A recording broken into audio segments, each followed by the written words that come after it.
Hello mga kapursa, ito naman ang bagong gawin natin ngayon, ang USB. Paano natin gawin na magiging bootable siya or para ma-format niya ang laptop or PC, yan. Yeah, boy. I-face mo yan lang siya, kopyahin mo lang yan siya, yan, Windows 10 slash yan pro slash yan. Tapos lagyan mo ng free, type mo lang ito, free download. Yan. Siyempre, pag nalagyan mo na ng free download siya, enter mo lang. Yan. Pag magawa mo na ito, ma-format mo na lahat ng mga PC at saka laptop. Okay? What? What? Yan. Nakikita mo yung Microsoft. Click mo yan lang, double click mo lang yan siya. Siyempre, lalabas na siya ang download Windows 10. Yan. Siyempre, scroll mo ng konti, hanapin mo ang sana yun. Ayan. Download. Nan. Click mo lang yan siya. Lalabas yan doon sa dulo. Yan. Yan. Lalabas na siya. Okay. Open mo lang yan siya. Yan na siya. Double click mo lang. Yan. Siyempre, mayroong lalabas na display. Getting a few. Yan. Siyempre may nakalagay dyan sa lagay niya. Lagay. Yan, i-next mo lang. Yan, Yan. I agree, next. Yan. Click mo yan siya, yan. Pak. Okay. Pag loading niya yan. Hayaan mo lang siya.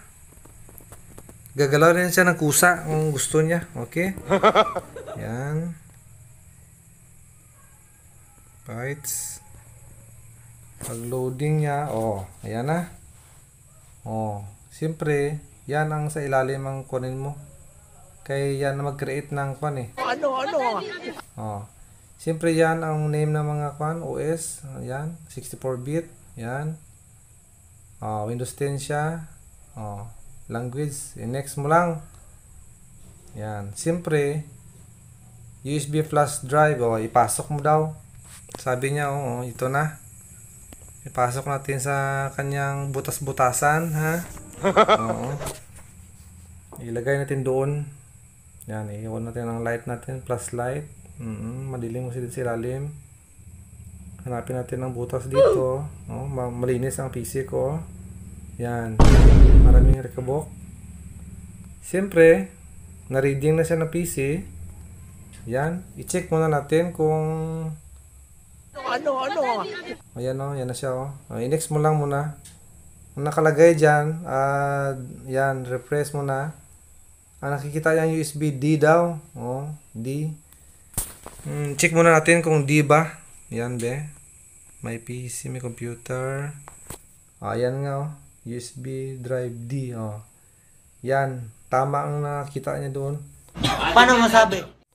Siyempre, pabalik tayo doon. I-X natin ito. Ayan D talaga. Kumpirmahin muna natin. Baka ibang. Ayan. I-next mo lang yan siya. Yan. Okay. Naglo-loading na siya. Ayan. 1, 2. Hayaan mo lang. Kung sa kwan, actual mo itong gawin, matagal talaga ito. Okay. Ipapass forward ko na lang kay wala na. Puno ng kwan natin. Sasabog na ang ating memory sa cellphone. Siyempre hindi makaya ang kanyang MB. Kaya pass forward ko na. Pero no cut ito. Wala ito pinutol. Continue lang. Pag masundan mo lang ito, kaya mo nang mag-reformat ng PC, personal computer mo, laptop. Yan, kaya mo na. Easy lang. Pang beginners lang ito mga persa. Okay.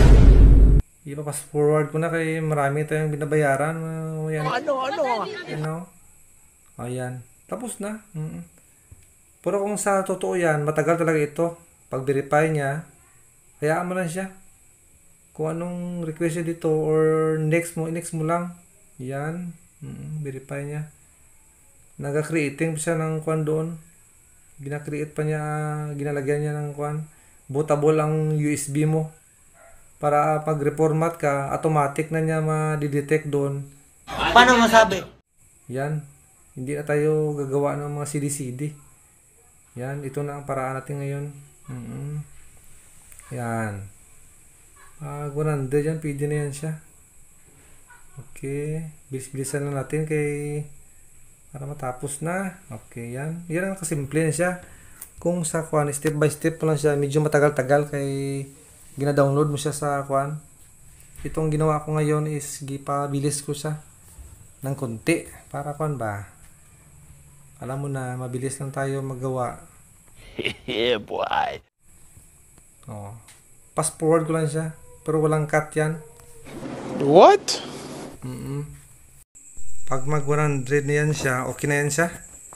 Pwede ka na mag-reformat ng mga gamit mo dyan, mag-hang, mag-lag ang PC mo, ang laptop mo, mag-lag yan. Formatin mo na agad.